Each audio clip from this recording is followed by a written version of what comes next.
Yeah, good performance, different sides to it, really good first half on the ball, probably until we scored and we came off it a bit, but the possession, the idea of what we wanted to do, the players did it. I was really pleased with that until we get the goal.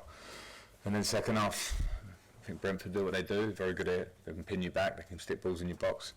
And I thought we defended brilliantly in the box, touch of luck here and there.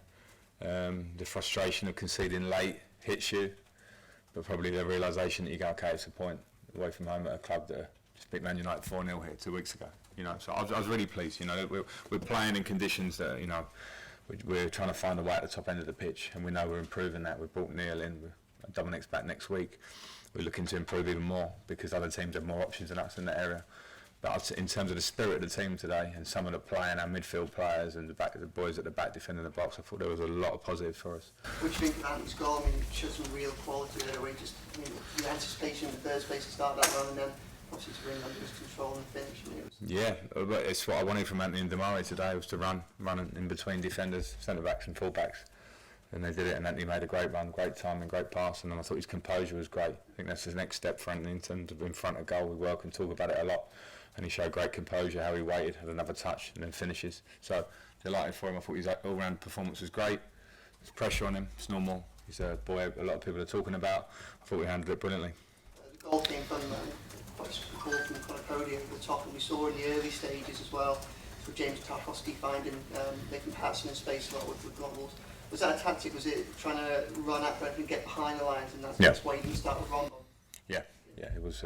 We wanted some real mobility in the team, and my options are limited up front, as I say. But at the same time, the players who can play, they do have mobility and do have quality. And I thought we wanted to threaten the back line, which we did. But also we could play today.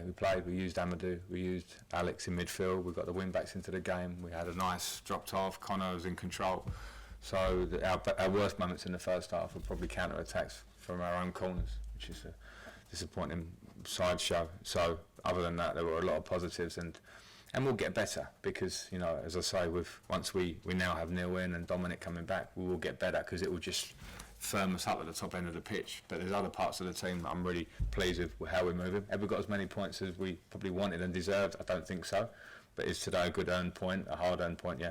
And watching Amadou Onana obviously make his first Premier League start, I think was quite impressive. I thought it was really impressive. You know, it's just turned 21, expectation, and to come here where there's pressure, good stadium, tight, you know, fast game against him, pressure in midfield, it was calm, received it, always showing good off the ball, great drive through midfield and through pass for Damari. Was tired, had to come off, and worried to get him injured because he's getting up to speed, having missed a lot of pre-season. But really, really positive signs from him. We have to be patient because he's young, but you could already see the level of player there today and what he's going to develop into, I believe, with a lot of work. So that's the direction we want to go here. We know there's a gap we want to now move upwards, and we have to be patient with that. But seeing performance like that from Amadou, it gives you great feeling about what may be.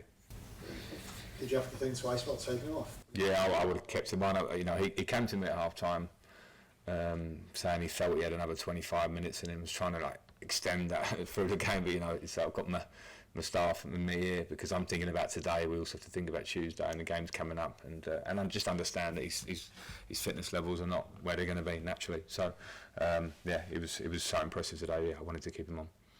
Right, what did you make of the burgeoning partnership between Coady and Tarkowski, two leaders at their former clubs? Is it difficult to make them play together because they were used to marshalling the whole back line? Now they have to share their role. No, it's not because they're selfless. They're humble. They work through the week. They train brilliantly. They're professional. They talk in the dressing room. They talk in the training ground. They're a dream to work with, and you can see that. And I think. I've been so delighted at the feeling that's had them in the squad. The feeling has changed. We talk about a spine of the team, consistency and leaders. You can't have enough. You can't have too many. And now we look and we've added leaders in the pitch in those two. In Amadou as a young leader to be. So really important that we add personality into the team. You need that, especially when you come to Brentford. You need personality because they've got lots of personality here. So Maupay has also a lot of personality. Sure, exactly, and a desire to score goals and to come in, and we're lacking that at the minute, that cutting edge, and that's natural to him. And maybe when you look at Damari and you look at Anthony and Dwight, that's a part of their game. They all want to improve, and they will do. But so they need to get that killer instinct. But we have to be patient on that side of things with those players. Frank, I see you were saying that before the game that Anthony Gordon was worth a lot more than 60 million potentially. Does that goal add another 10 million on his price tag? Yeah, if the price tag is just this imaginary thing, then yeah. So he's a level of player at 21 years of age. What he showed last year means that everyone's talking about him and clubs are interested in him and they've had a nibble at him. But he's our player, so I think it's. I don't come away from today thinking, oh dear, that's made someone keen to pay more millions for him. I come away thinking, well, it's Everton's player and I want him to stay. Simple. Okay, we'll just take a... Then the first 20 minutes or so when it seemed pretty chaotic, especially before Gordon struck. Could you just talk us through that and whether you changed anything at half time? No, well, chaotic was our moments that we allowed Brentford, I think, to counter-attack us. I thought we had a lot of control for the first 30 minutes in terms of possession. We had good possession, which is what we've been striving for. We need more of that. And our worst moments were balls over the top, crosses into our box, and those are things we've got to control much better. When we scored, which is what we need to get better at, it's a bit of a feeling from last season where either we score or we concede, and mentally we don't react well. We scored and we dropped off, and we gave Brentford a feeling into the game. So there was a lot to say at half time. I was delighted with the lads today. You know, even though we ended up defending our box a lot, I've seen Brentford do that to Manchester United. I've seen them do it to Chelsea. I've seen them to pepper Chelsea last season in the last 15 minutes with balls in the box. You know, it happens, and you've got to stand up. So that, when a game gives you that, deal with it. I thought we dealt with it, other than one small moment.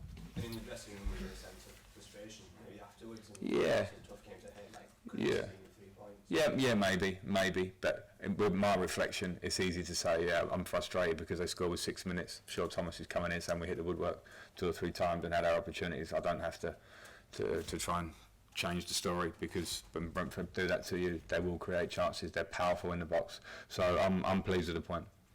Just, the if I Mondays, could, sorry. just one last quick question about Gordon. Obviously, you were a World Cup player, all this experience. What do you tell a young boy before this game? There's so much focus. I mean, what do you tell him? Because obviously he goes out and delivers well. What do you tell him? How do you use your experience to him? What do you say anything?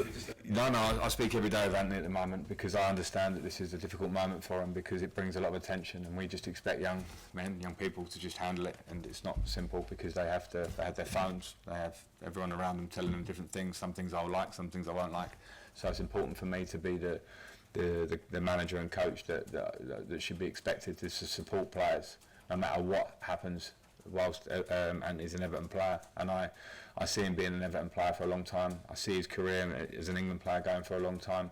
So my important advice to him now is, when he comes to training every day and when he plays, just cut out anything that's in your head, cut out all the noise, and prepare and train and play like he did today. I was delighted for him today to play with that sort of, not resilience, but you know, it's, as I say, people just expect that he'll come out and it doesn't affect him. Played a great game. Delighted. Is it just you, or is it also a mental coaches that you have on staff at Everton? It's mainly me and my staff. We always have that support there if needed. That's a personal issue for each player. If they want support from outside, we'll investigate every avenue of that. But my job, I'm not a psychologist. My job and my staff's job is to do our best to support the players in day to day in any situation we can. And I think we're pretty good at that, and it isn't just on my shoulders. So at that point, I thank my staff, because I'm sure if Anthony sits down one day and people ask him about my staff, I'm sure he'll have a lot of good things to say.